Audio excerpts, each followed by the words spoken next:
everyone, I'm Rory and I'll be doing objective test 4 video with Tulwana. This objective test was to identify the error and also explain the error, and I'll be doing the errors for raw materials. The first error that we find for raw materials is that transport cost was incorrectly expensed. Why is this an error? Because transport costs are a cost that is incurred to bring inventory to its present condition and location for sale.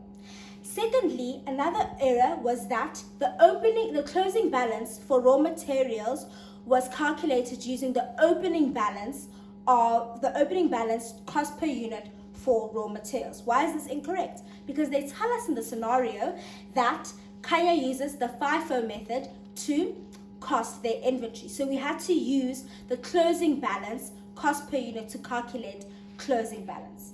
A lot of students made the mistake of, when identifying the errors, they didn't explicitly identify the error. They were very vague or very broad, or they explained why it is an error instead of just identifying the specific error. For example, for transport costs, a lot of students didn't write transport cost was incorrectly expensed, but rather that the bank amount is incorrect, which is incorrect because you have to specifically identify what's the specific error. Okay guys, so the next thing you would move on to are the errors made in work in progress account. So when you open this account, you can see the opening balance and the closing balances are both 0. So you're fine with this because you know the scenario tells you that there were no incomplete units at the beginning and end of the year. So this is not something you'd want to talk about. And then the raw material amount also is there, and it's taken from the raw material account. But you had already explained in the previous part about why this amount is incorrect, because you would have pointed out the errors that were made in calculating this amount. So you wouldn't want to bring it up again because it's not going to earn you marks a second time. So now you move on to the next amount that they put in there, and it's depreciation. So the best way to go about doing error calculations or error questions is think about, what would I have done, before you look at what have they done.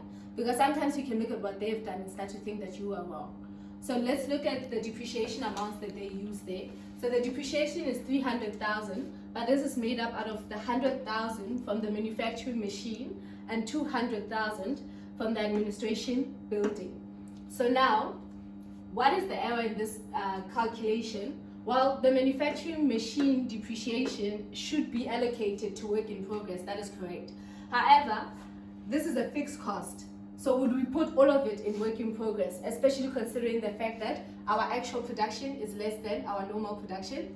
No, we wouldn't do that, right? So what error did they make then? Their error is that they allocated this depreciation based on actual production. And why do we say this is an error?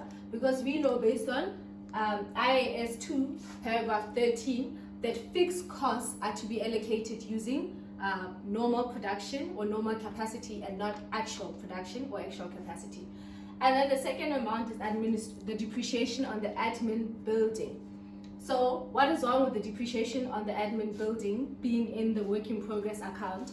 The problem with this is that this is not a cost that is incurred in bringing inventory to its present condition and location for sale.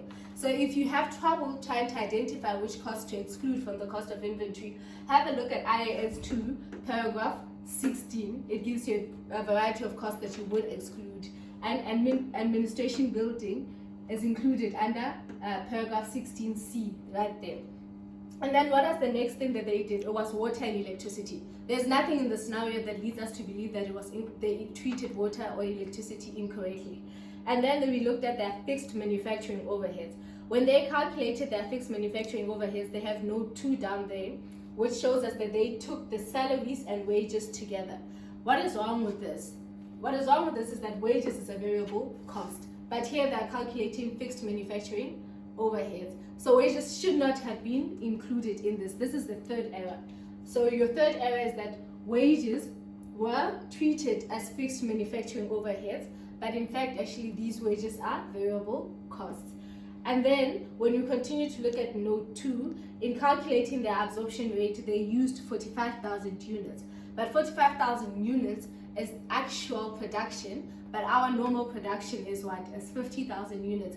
And we already discussed it under this point right here, that fixed costs are allocated using normal production or normal capacity. And that is why that is your fourth error in work in progress account. A lot of students didn't recognize the seventh error, which was the fact that there was no debit to cost of sales to recognize the under allocation for Kanya. So because there would be an under allocation because actual production was less than normal production, and because actual production is less than normal production, there is an under allocation for inventory, so you'd have to recognize that in cost of sales. So just to end off this video, I'd like to just say that when doing discussion questions, you should use your handbooks, the principles in your handbooks, and apply them to your discussion. And also please refrain from using MANAC terminology in the FR inventory section. Thank you.